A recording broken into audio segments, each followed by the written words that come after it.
رحم اللہ من قرأ الفاتحہ.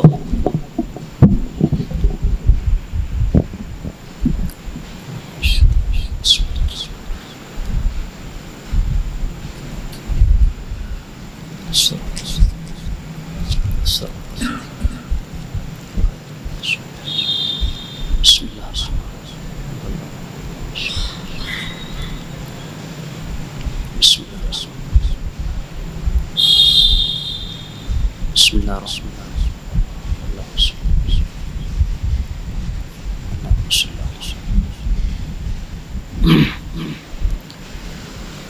اعوذ باللہ السمیع العلیم من الشیطان الرجیم. بسم اللہ الرحمن الرحیم.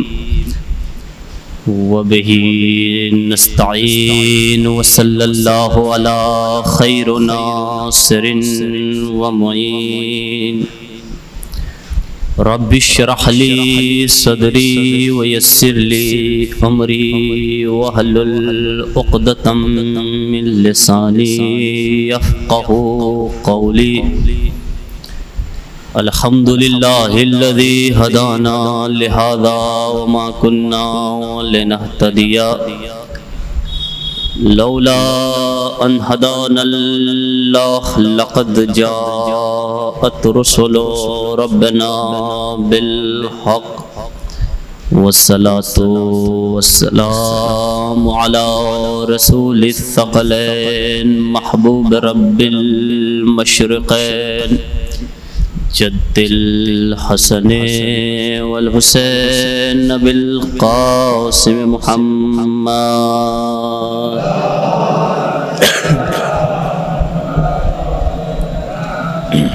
وآلہ الطیبین الطاہرین المعصومین المظلومین المنتخبین المنتجبین.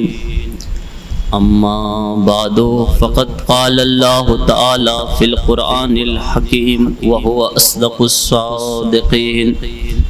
وقولہ الحق. بسم اللہ الرحمن الرحیم. فأینما تولوا فثم وجہ اللہ. صلوات پڑھ دیں محمد وآلہ.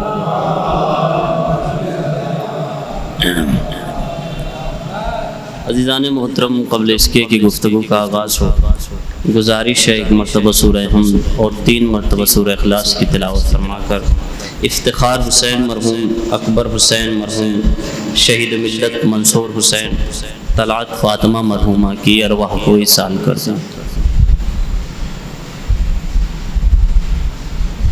بسم اللہ.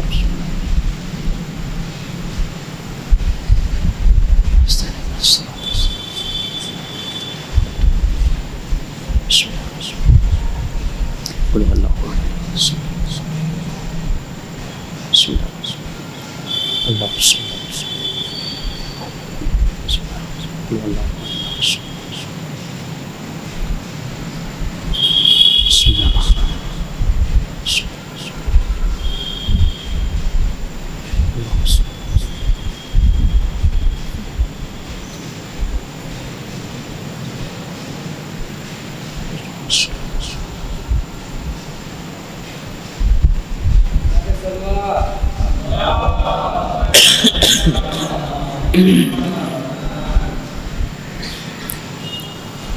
ایصال ثواب کی مجلس منعقد ہوئی ہے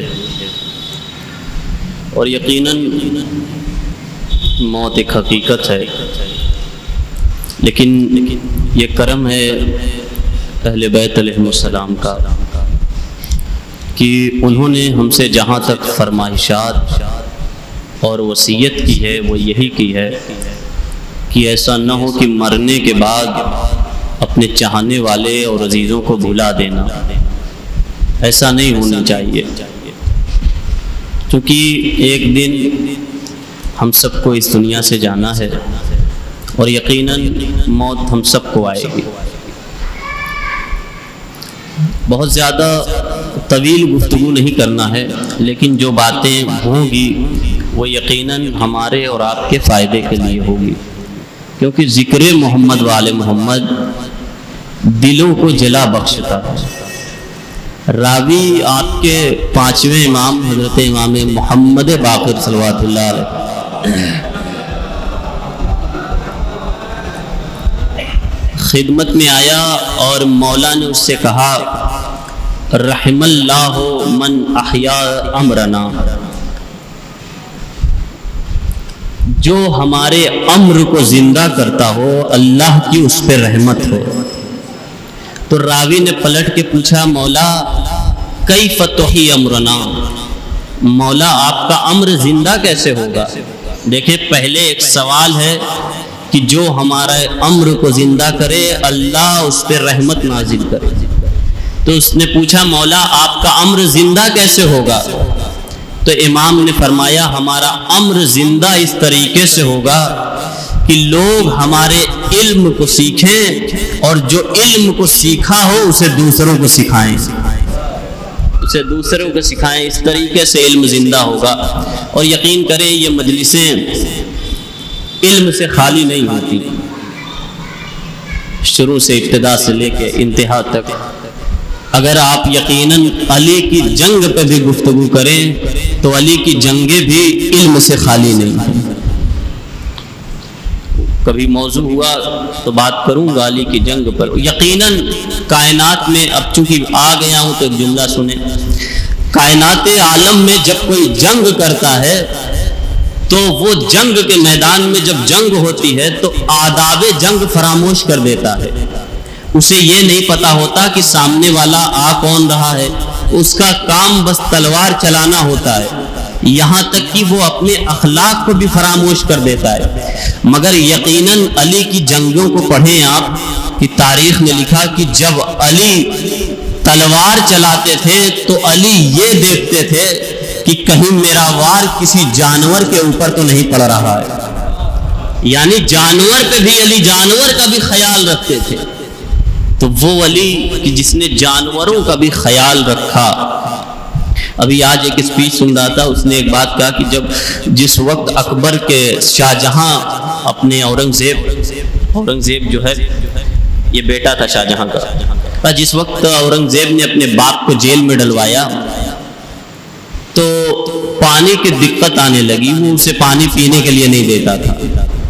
تو اس وقت ایک کویتا کہی تھی شاہ جہاں نے جیل سے، قید خانے سے۔ وہ کویتا کیا تھی؟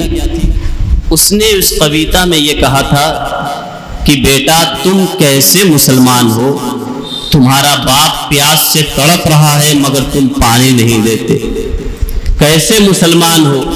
اس کے بعد آگے کی جو دو پنکتیاں اس نے کہی ہیں اس میں عجیب جملہ کہا ہم جس دیش کے اوپر حکومت کر رہے ہیں یہاں جب کوئی مر جاتا ہے تب بھی اسے پانی دیا جاتا ہے۔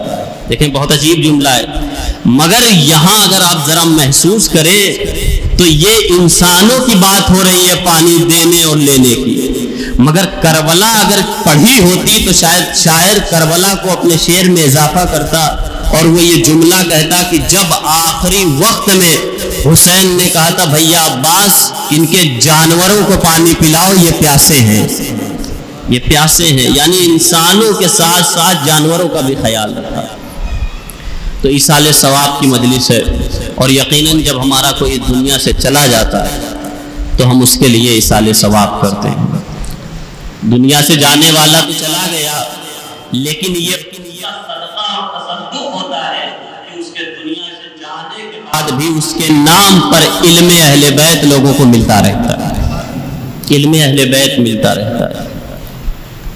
خطیب اکبر بہت اچھا جملہ کہتے تھے، وہ کہتے تھے یہ ہوتا کیا ہے کہ جب دنیا سے کوئی گیا تو ہم اس کے نام پر مجلس امام حسین کرتے ہیں، ہمارا کوئی مر گیا ہم اس کے نام پہ مجلس امام حسین کرتے ہیں۔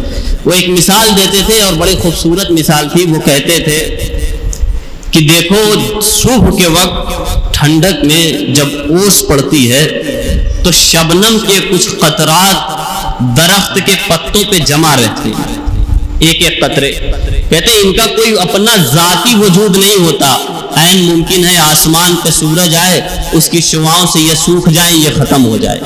عین ممکن ہے ہوا چلے، یہ پتے ہلے، قطرہ نیچے گر جائے، ختم ہو جائے۔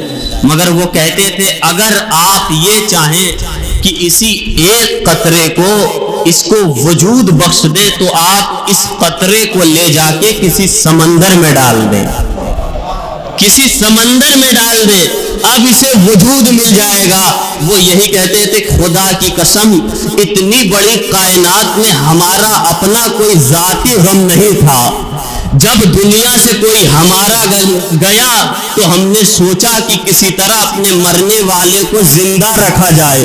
ہم نے اپنے مرنے والے کا غم اپنی جگہ لیا اور لے کے غم حسین کے سمندر میں ڈال دیا۔ صلوات پڑھے محمد وآل محمد پر۔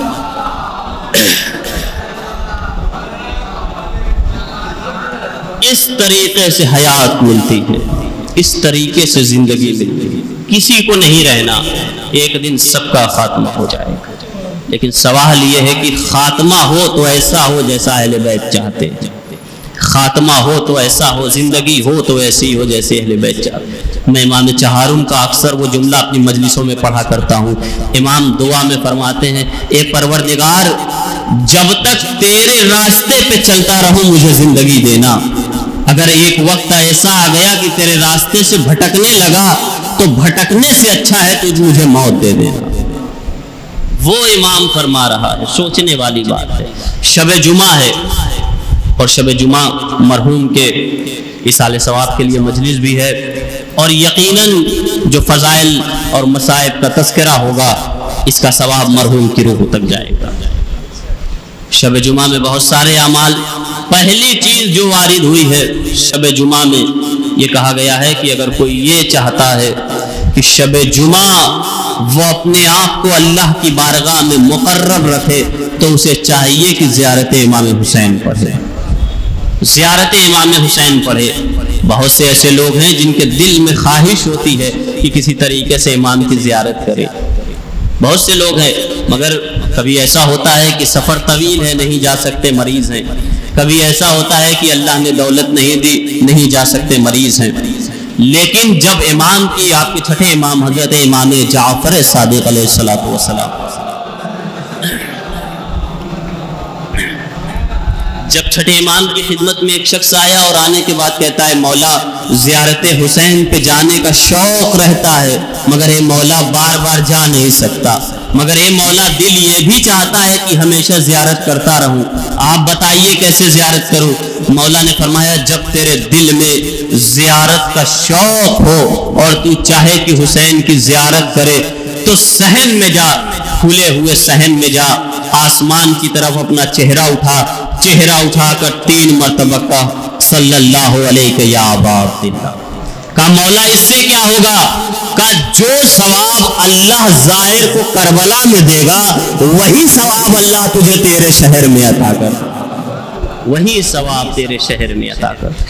پہلی فضیلت۔ دوسری چیز چھٹے امام امام جعفر صادق علیہ السلام،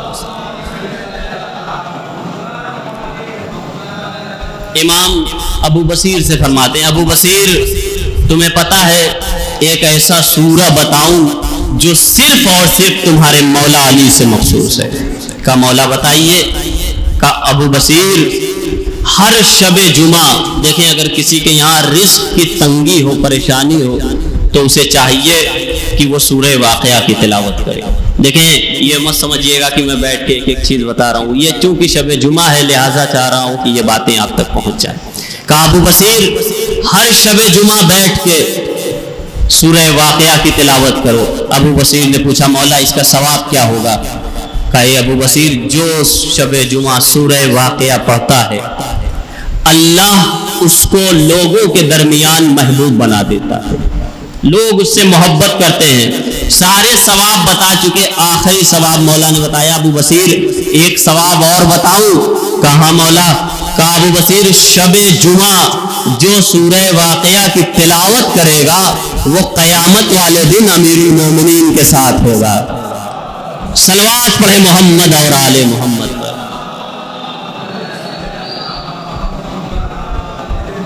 قیامت والے دن تیسری چیز حدیث قصہ، امام زمانہ فرماتے ہیں، ایک صلوات پڑھ دیں رحمت علیہ۔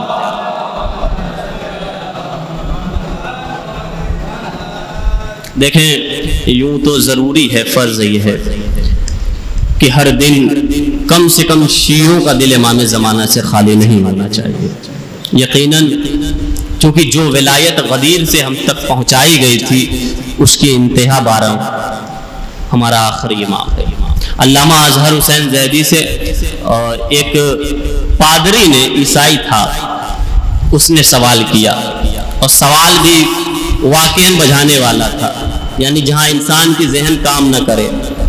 علامہ اظہر حسین زیدی سے اس پادری نے سوال کیا، کہا یہ بتائیے آپ کا بھی زندہ ہے ہمارا بھی زندہ ہے، حضرت عیسیٰ کے بارے میں، آپ کا بھی زندہ ہے ہمارا بھی زندہ ہے؟ کہا ہاں۔ کہا اچھا تو یہ بتائیے آپ والا زمین میں ہے ہمارا والا آسمان میں ہے، تو اس کا مطلب ہمارا والا افضل ہوا۔ دیکھیں عجیب سوال تھا، ہمارا والا افضل ہوا، ہمارا والا عرش پہ رہتا ہے۔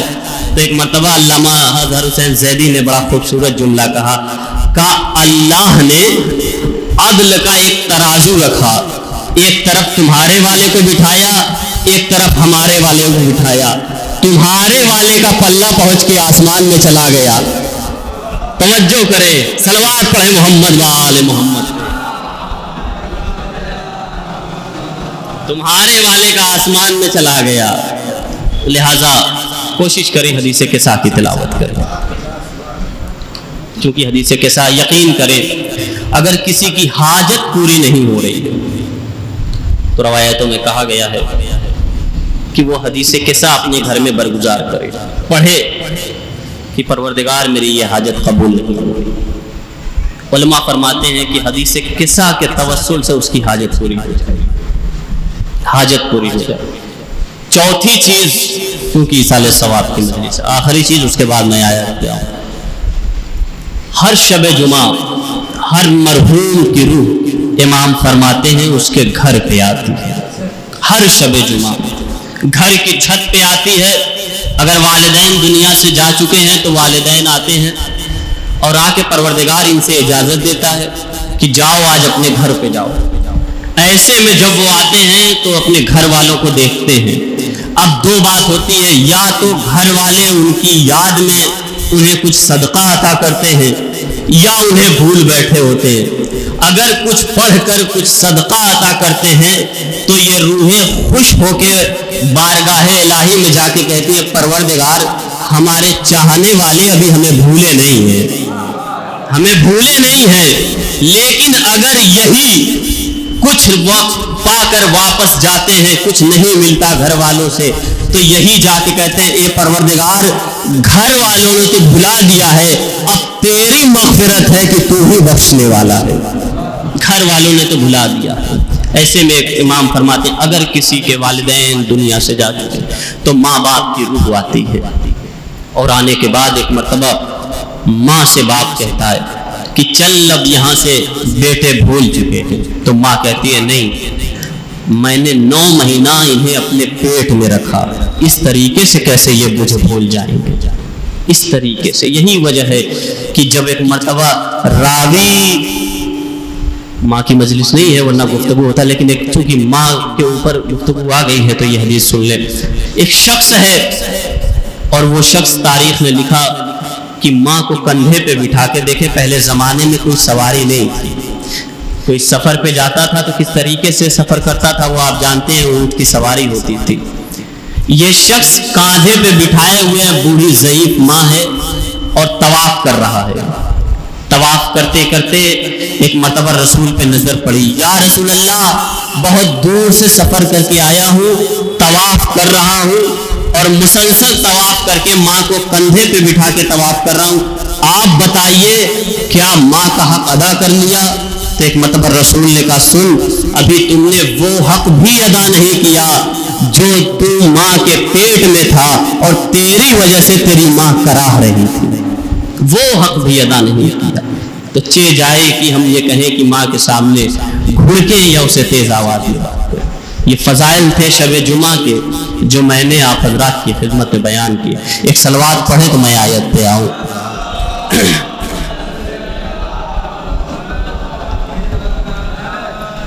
بہرحال ایک جگہ اور مجلس ہے، لیکن ذکر بہرحال کہیں بھی وہ ذکر آل محمد ہوتا ہے، فرق نہیں پڑتا. کہیں بھی خلوص سے اگر آپ بیٹھ جائیں تو اللہ اس کا ثواب آپ کو عطا کرتا ہے.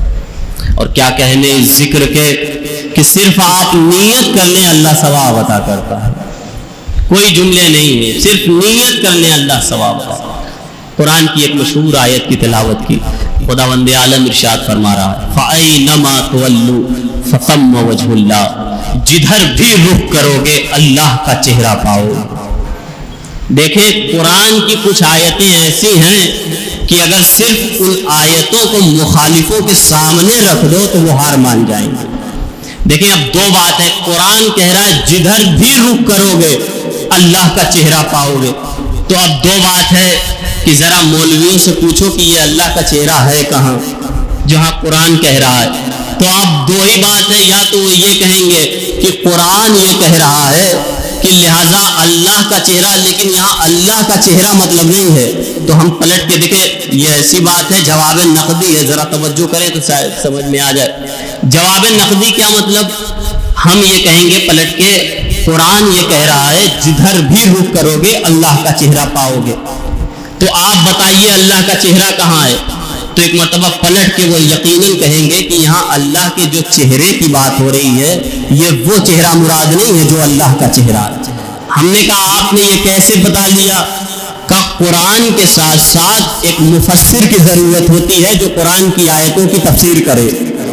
ہم نے کہا اپنی بات پہ رہیے گا، ابھی کل تک آپ نے کہا تھا صرف قرآن کافی ہے، صرف قرآن کافی ہے. تو آج آپ نے بہرحال یہ مفسر، تو سوال یہ ہے کہ کون بتائے اللہ کا چہرہ کہاں؟ کون بتائے گا؟ ہم بتائیں گے، آپ بتائیں گے.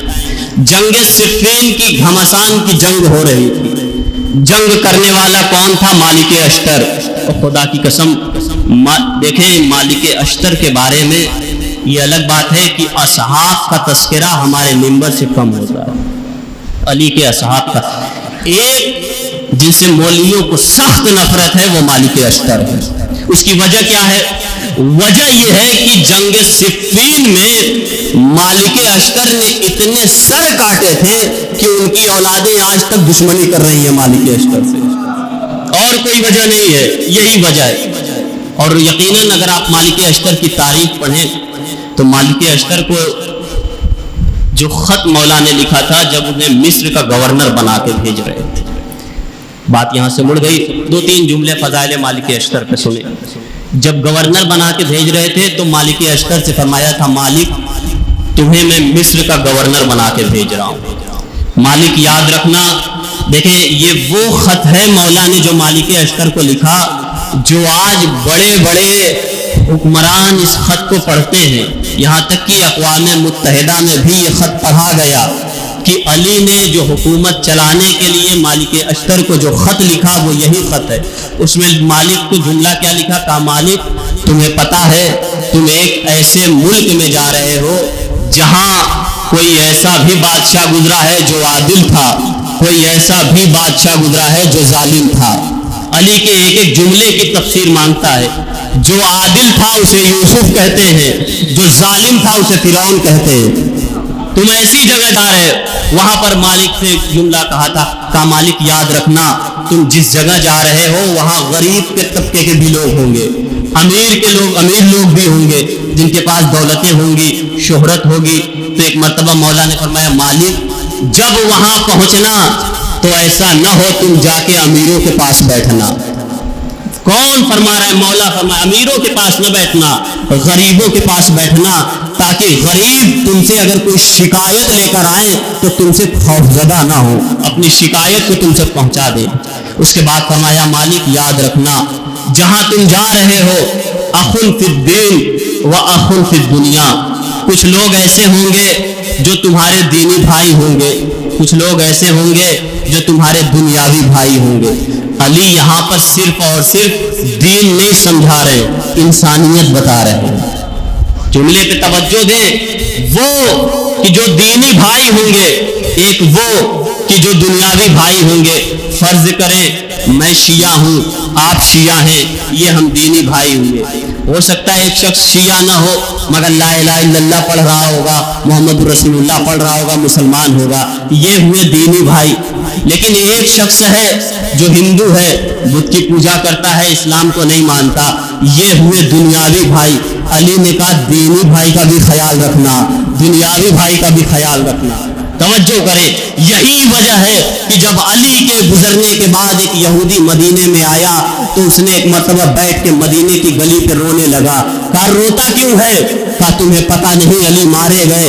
کہا علی مارے گئے. کہا تجھ سے کیا واسطہ، تو یہودی ہے، علی تو مسلمانوں کے پیشوا تھے. تو ایک مرتبہ وہ کہتا ہے علی مسلمانوں کے پیشوا ضرور تھے مگر علی نے جیسی عدالت مدینے میں قائم کی آج تک کوئی قائم نہ کر سکا، کوئی قائم نہ کر سکا. تو علی نے بتایا مالک تم جا رہے ہو، کچھ غریب ہوں گے کچھ امیر ہوں گے، غریبوں کا ساتھ دینا، امیروں کے ساتھ زیادہ اٹھنا بیٹھنا نہیں. کچھ دینی بھائی ہوں گے. یہ وہ باتیں تھی جو مالک نے. اچھا اگر آپ توجہ کریں تو مالک اشتر کو جس وقت مولا بنا کے بھیج رہے ہیں ایک ایک چیز بتا رہے ہیں. مالک غریبوں کا خیال رکھنا، امیروں کے ساتھ زیادہ اٹھنا بیٹھنا نہیں، یتیموں کے سر پہ دست شفقت پھیرنا، کوئی تم سے وحشت زدہ نہ ہو، کوئی تم سے ڈرے نہیں. مگر آپ دیکھیں مولا یہ کیوں فرما رہے ہیں؟ امام بتانا یہ چاہ رہے تھے جب مالک مصر جائیں گے اور جب اس قانون کو مصر کے اوپر لاگو کریں گے تو مصر والے یقیناً کہیں گے جب غلام ایسا ہے تو اس کا مولا کتنا اچھا ہوگا. صلوات پڑھ دیں محمد و آل محمد پر.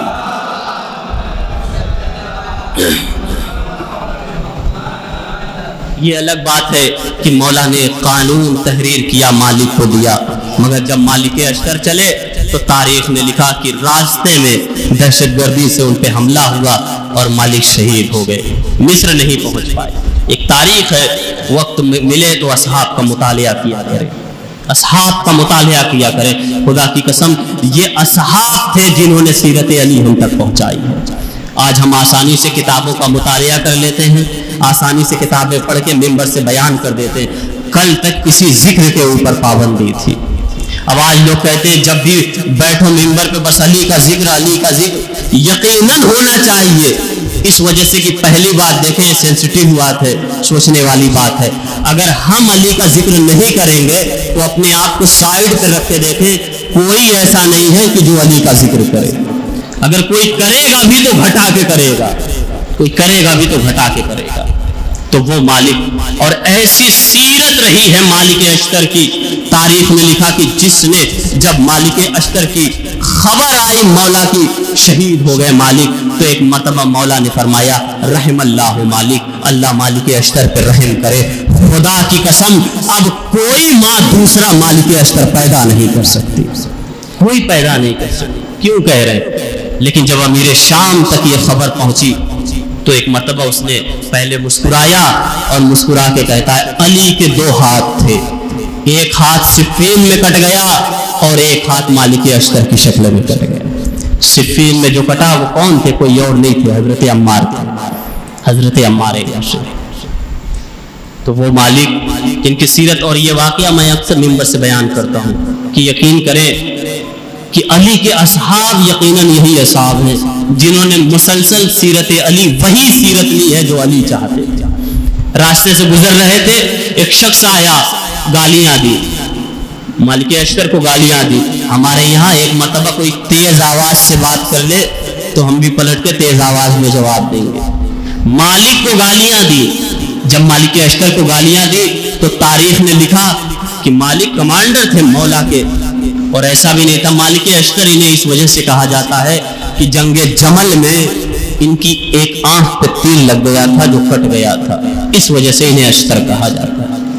اور جنگ جمل، اب ایک جملہ کیونکہ آپ نے سنا ہے اکثر، جنگ جمل وہ جمل تھی، وہ جنگ تھی کہ تاریخ نے لکھا کہ جب جنگ جمل کے اوپر ایک محترمہ بیٹھی ہو رہی تھی اور ایسے میں جنگ بھڑک رہی تھی تو تاریخ نے لکھا کہ محمد حنفیہ کو بھیجا مولا نے، کہا محمد حنفیہ جاؤ اور جا کے اس اونٹ کا پیر کاٹ دو.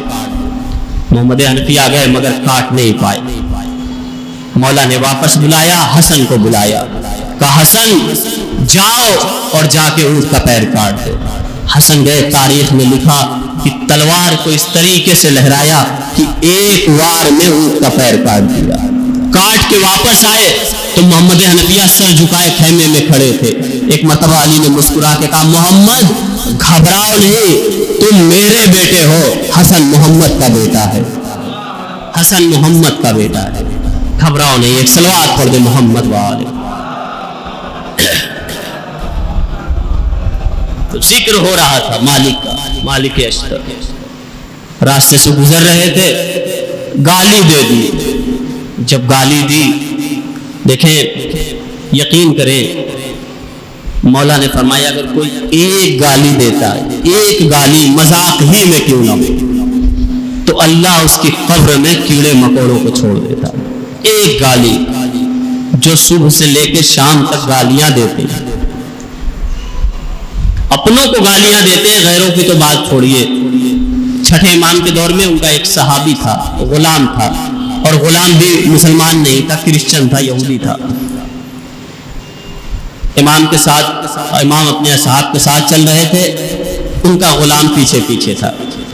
جب پیچھے تھا تو ایک مرتبہ پلٹ کے اس نے اس سے کہا حرام زادے کہاں رہ گیا تھا, بس اتنا ہی جملہ کہا.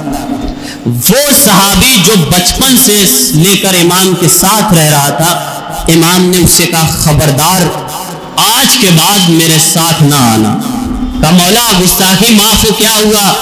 کہا تم نے یاد نہیں ابھی ابھی تم نے اپنے غلام کو گالی دی ہے. ایک مرتبہ کہتا ہے مولا جس کو گالی دی ہے یہ مسلمان نہیں ہے. امام نے کہا مسلمان ہو یا نہ ہو, انسان تو ہے, انسان تو ہے. لہذا بتاتے ہیں صاحب, کہتے ہیں اس کے بعد سے اسے ساتھ میں نہیں دیکھا گیا. تو جو امام ایک گالی برداشت نہ کرے, وہ بھی کسی غیر مذہب والے کو, وہ امام اپنے کی گالیوں کو کیسے برداشت کرے گا؟ مالک راستے سے گزر رہے ہیں, اس نے گالی دی, مالک وہاں رکے نہیں. تاریخ میں لکھا مسجد گئے. مسجد جب گئے تو ایک مرتبہ ایک شخص آیا, اس نے گالی کی آواز سنی تھی. اس سے کہنے لگا تمہیں پتا ہے کہ تم نے گالی کس کو دی؟ کہا ہاں یہ تو میں نہیں جانتا, لیکن ہاں اکثر دیکھتا ہوں یہ مسجد آتا جاتا ہے. کہا یہ مالک اشتر ہیں, علی کی فوج کے کمانڈر ہیں.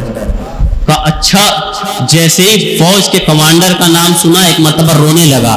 کہا اس کا مطلب اب یقیناً میری شامت آ گئی, شامت آ گئی. کہا آپ کیا کروں؟ کہا جا کے معافی مانگ لے, خدا کی قسم یہ سیرت ہے اصحاب علی کی.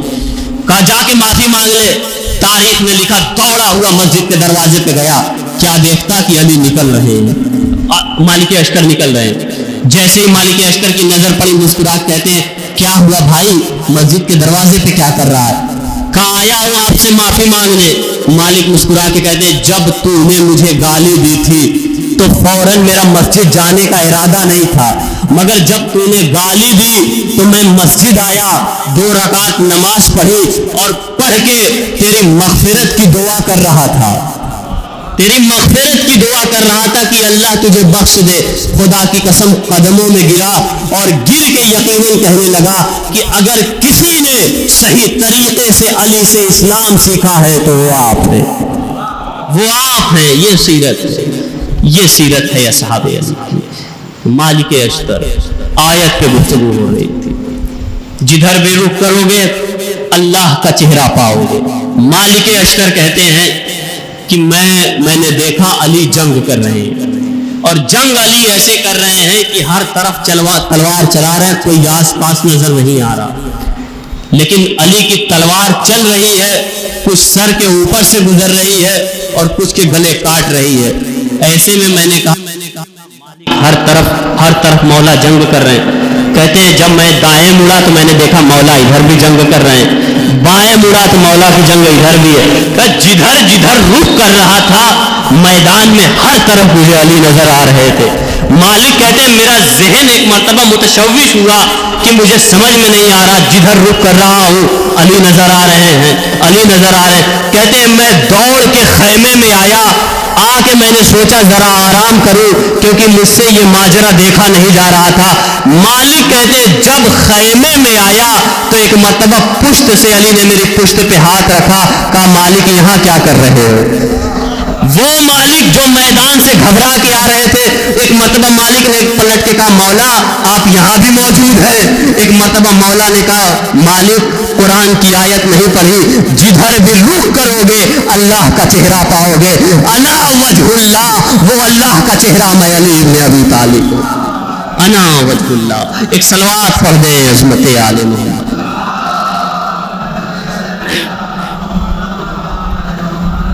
وہ اللہ کا چہرہ میں علی ابن ابی طالب, اور کوئی نہیں. وہ مالک بیان کرتے جنگ کے میدان میں, علی کی جنگ کے میدان میں شاید آخری بات ہو, کیونکہ ہو سکتا ہے کسی کو دوسری مجلس میں شرکت کرنی ہے, اس کا بھی ثواب انشاءاللہ آپ حضرات کو مل جائے.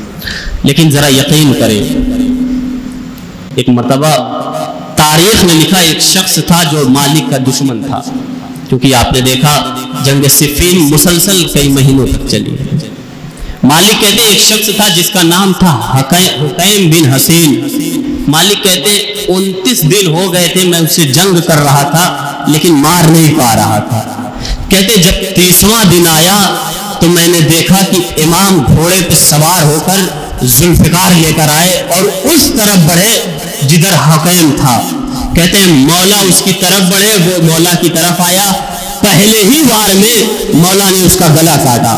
مالک کہتے جب اس کا گلا کاٹا تو ایک مرتبہ میرے دل میں خیال آیا کہ مولا نے تو اسے مار دیا.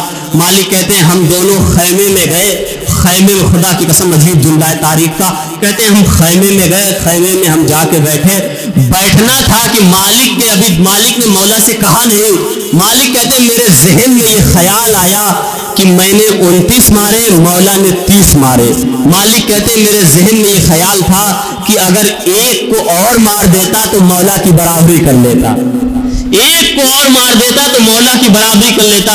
ایک مرتبہ ذہن میں خیال تھا, ابھی مولا سے کہا ہی نہیں تھا. ہمیں فخر ہے اپنے امام کے اوپر کہ جو امام ذہنوں کی باتوں کو بھی سمجھ لے, فخر ہے ایسے امام پر. ایک مرتبہ کہتے ہیں کہ ایک مرتبہ مالک کہتے ہیں کہ میں سوچ رہا تھا ذہن میں کہ ایک کو اور مارتا تو مولا کی برابری کر لیتا.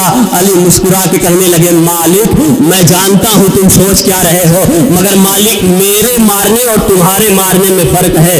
تمہارے سامنے جو آتا گیا تم اسے مارتے گئے, میری تلوار 70 نسلوں کو دیکھ کے چلی. صلوات پڑھ دے محمد وآل محمد.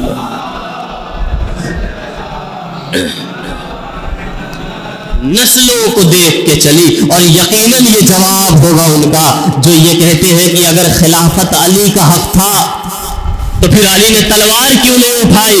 علی جان رہے تھے کہ ان کی سلبوں سے ابھی کچھ اچھی اولادیں آنے والی ہیں, اچھی اولادیں آنے والی, لہٰذا علی نے تلوار نہیں اٹھائی. اور وہ علی کہ جس نے میدان جنگ میں, یقیناً میدان جنگ میں جس نے ہر موڑ پہ اسلام کا ساتھ دیا. گفتگو ہو گئی, ثواب کے لیے مرحوم کے لیے کافی. جس کے لیے آئے ہیں اب اس مصیبت کا تذکرہ سنیں, اور یقین کریں ہر مجلس میں روایتیں بھی ہیں, علماء کا بیان بھی ہے.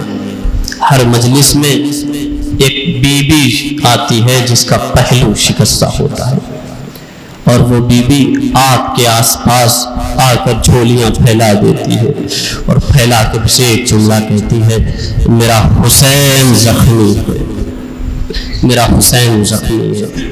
لہٰذا جب بھی مجلس میں بیٹھا کرے یہ سوچ کے بیٹھا کرے کہ آپ فرش عزا پہ بیٹھے ہیں جہاں بی بی بیٹھی. عزیزوں ایک مرحوم کے اصالِ ثواب کی مجلس ہے, مگر یقین کریں سال گزرے لیکن بہرحال چاہنے والوں نے, عزیزوں نے, بچوں نے انتظام کیا. لیکن انصاف سے بتائیے آج کوئی اس مرحوم کو سوچ کے یہ تو نہیں کہہ رہا ہے کہ مرحوم کو کفن نہیں دیا گیا, کوئی مرحوم کو یہ سوچ کے تو نہیں کہہ رہا ہے کہ مرحوم جب دنیا سے جا رہے تھے تو مرحوم کے چاہنے والوں پہ کوئی ظلم کر رہا تھا۔ یقیناً ہم میں سے جب کوئی مر جاتا ہے تو اس کے کفن اچھی طریقے سے انتظام کیے جاتے ہیں، اچھی طریقے سے عزیز و اقارب آ کے پرسہ دیتے ہیں، اچھی طریقے سے لوگ اسے دفناتے ہیں۔ جب گھر آتے ہیں تو بچوں کے ہاتھوں پہ دست و شفقت پھیرتے ہیں اور پھیر کے کہتے ہیں بیٹا کیا ہوا، تیرا باپ نہیں ہے، ہم تمہارے ساتھ ہیں، کبھی کوئی مصیبت آئے تو ہمیں یاد کر لینا۔ یہ تسلی کے وہ جملات ہوتے ہیں جو یقیناً سماج میں ہر بچے سے، ہر یتیم بچے سے لوگ کہتے ہیں، مگر انصاف سے بتائیے ہائے رے کربلا کا وہ میدان، ہائے رے حسین کی وہ یتیمہ، کہ حسین کی یتیمہ سے کسی نے یہ نہیں کہا سکینہ حسین مارے گئے تو کیا ہوا، ہم تمہارے ساتھ ہیں، مگر جو آیا اس نے بس ایک جملہ کہا کہ سکینہ بندے خود سے اتارے گی یا مار کے اتارے، ہائے رے وہ حسین کی بچی۔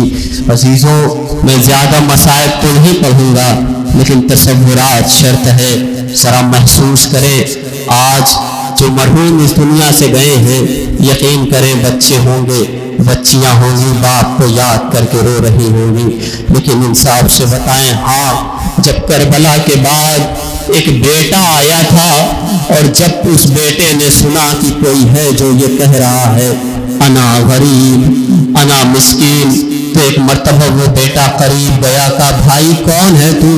کہا میں ایک فقیر ہوں۔ کہا پھر اپنے آپ کو غریب کیوں کہہ رہا ہے؟ ایک مرتبہ کہتا ہے میں غریب ہوں، تو ایک مرتبہ امام نے اس سے پوچھا کہ اتنا بتا دے اگر مدینے میں تو مر جائے تو کیا مدینے والے تجھے غسل و کفن دیں گے یا نہیں دیں گے؟ رو کے کہتا ہے کیوں نہ دیں گے، مدینہ تو مسلمانوں کا شہر ہے، یقیناً دیں گے۔ ایک مرتبہ مولا نے کہا خبردار آج کے بعد اپنے آپ کو غریب نہ کہنا، غریب تو میرا بابا تھا جسے کربلا میں بھوکا پیاسا مار دیا گیا، غریب تو میرا بابا تھا کہ جس کا جوان بیٹا تھا، مگر ہائے رے وہ جوان بیٹا کہ جس نے اپنے باپ کو غسل و کفن بھی نہ دے سکا۔ یہی وجہ تھی کہ جب 11 محرم کو قافلہ جانے لگا تو سید سجاد نے ایک مرتبہ باپ کی لاش کی طرف دیکھا اور دیکھ کے کہا اے بابا یہ تو فرض ہے، رسم دنیا یہ ہے کہ جب باپ مر جاتا ہے اور جوان بیٹا ہو تو اس کے غسل و کفن کا انتظام کرتا ہے، مگر اے بابا معاف کریے گا آپ کا بیٹا جوان ضرور ہے مگر اے بابا ہاتھوں میں ہتھکڑیاں ہیں، پاؤں میں بیڑیاں ہیں۔ بہت جملہ میں صرف ایک جملہ پڑھتا ہوں اور مرحوم کی بلندی درجات کے لیے یہ کافی ہوگا۔ تاریخ میں لکھا حسین کی شہادت کے ایک جملے پڑھ لو، جب حسین آخری وقت میں رخصت آخر کے لیے نکلنے لگے تو تاریخ لکھتی تھی جب بھی کوئی جاتا تھا کوئی ایک ماں آگے بڑھ کے بیٹے کو رخصت کرتی تھی، ساری بیویاں نہیں آتی تھی، مگر جب حسین جانے لگے تو ایک مرتبہ حسین کو بیویوں نے حلقے میں لے لیا، حلقے میں لے کے پہلا سوال بیویوں نے کیا کہ اے حسین عباس مارے گئے آپ کا سہارا تھا، مگر اے حسین انصاف سے بتائیے آپ کے جانے کے بعد یہ ظالم ہمارا حشر کیا کریں گے ہمیں نہیں معلوم۔ یہی وجہ تھی حسین کی شہادت کے بعد جب یہ قافلہ کربلا سے کوفہ سے شام آیا اور شام سے پھر رہائی پا کے مدینے میں آیا اور جب منہال نے پوچھ لیا مولا سب سے زیادہ غم کہاں ہوئے تو ایک مرتبہ یہ نہیں کہا کہ جب اکبر مارے گئے جب قاسم مارے گئے، بس ایک جملہ کہا الشام الشام الشام۔ اے مولا شام میں کیا تھا؟ کارے تم نہیں جانتے بابا کی شہادت کے بعد ہمیں شام میں ایسے لایا گیا جیسے غلاموں کو لایا جاتا ہے اور یہ کہا گیا دیکھو یہ خارجی کی بہن آئی ہے، وَسَيَعْلَمُ الَّذِينَ ظَلَمُوا أَيَّ مُنقَلَبٍ يَنقَلِبُونَ۔ بارہلا تجھے واسطہ محمد والے محمد کے صدقے میں ہماری اس عبادت کو اپنی بارگاہ میں شرف قبولیت عطا فرما۔ بارہلا محمد والے محمد کے صدقے میں جو بیمار ہیں امام سجاد علیہ السلام کے صدقے انہیں شفاء کاملہ و عاجلہ عنایت فرما، جو مقروض ہیں ان کے قرض کو غیب سے ادا فرما۔ بار الہ ہم سب کی جو جائز حاجات ہیں ان سب کو اپنی بارگاہ میں قبول فرما۔ بار الہ محمد و آل محمد کے صدقے میں مسلمان جہاں جہاں بھی ہوں ان سب کی حفاظت فرما، خصوصاً فلسطین کے مسلمانوں کی حفاظت فرما۔ بار الہ محمد و آل محمد کے صدقے میں تجھ سے بس یہی دعا ہے اور یہی آخری دل کی دعا ہے، ہمارے امام جہاں بھی ہوں ہمیں ان سے راضی رکھ، اور اے پروردگار جب ان کا ظہور ہو تو ہم ان کے اعوان و انصار میں شامل ہوں۔ اللہم عجل لولیک الفرج۔ آپ حضرات سے گزارش ہے ایک مرتبہ سورہ حمد اور 3 مرتبہ سورہ اخلاص کی تلاوت فرما کر جناب افتخار حسین مرحوم، اکبر حسین مرحوم، شہید ملت منصور حسین، طلعت فاطمہ مرحومہ کی ارواح کو ارسال کر۔